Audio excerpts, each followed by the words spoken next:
Hey there! In this video, we're going to show you how to request inventory using the Beacon console. So first, we're going to navigate to the movement section of Beacon and open up the request section. Here, you'll see all of the inventory requests that pertain to you. So these will be requests that you created, or if you're a distributor, you'll see requests that pertain to you and your associated sales reps. And if you're an admin, you'll see inventory requests for all of your users and any requests that you made of your suppliers. So you can create an inventory request really easily by clicking the New Request button in the upper right.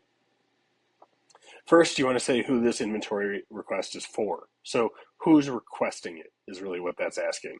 So if usually it's you, but like I mentioned, if you're a distributor or an admin, you could be entering an inventory request on behalf of another user, in which case you'd select them here. Ultimately, what we're looking for here is whose inventory should this end up in. I also mentioned before that admin users can request inventory from their suppliers. If that's something that you are trying to do, then you would put the organization as the requester here. All right, your next step is to select the manufacturer. So who manufactures the inventory that you're requesting? Then, if you have a preference card you'd like to use, you can select that here.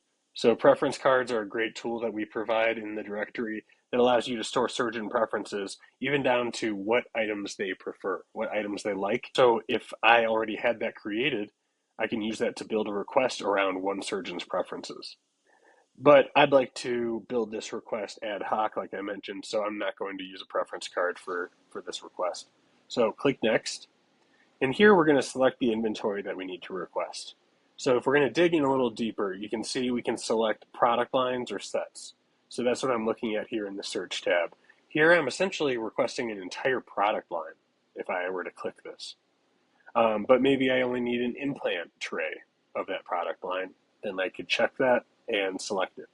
If I only need instruments, same deal.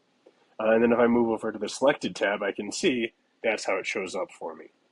This is a whole product line requested. This is just an implant set, and this is just an instrument set. All right, I'll just leave those because we also need to add some loose devices. So I'm going to switch back from the selected tab to my search tab, and then I'm going to switch my filters from products and sets to loose devices. Now, if we're going to look for loose devices, we need to enter a product line to filter our options down.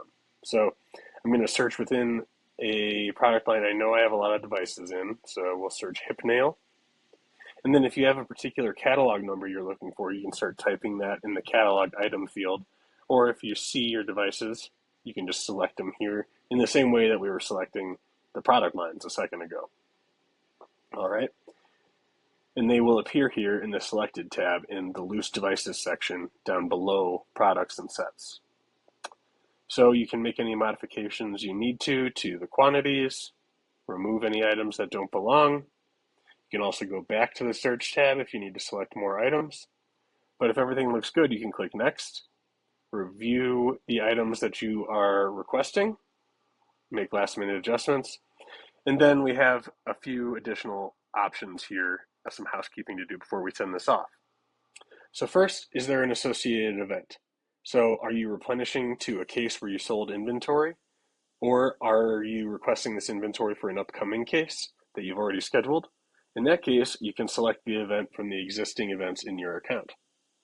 If this inventory is for an upcoming surgery, or you know you have surgeries coming up, you can put a need by date for this request.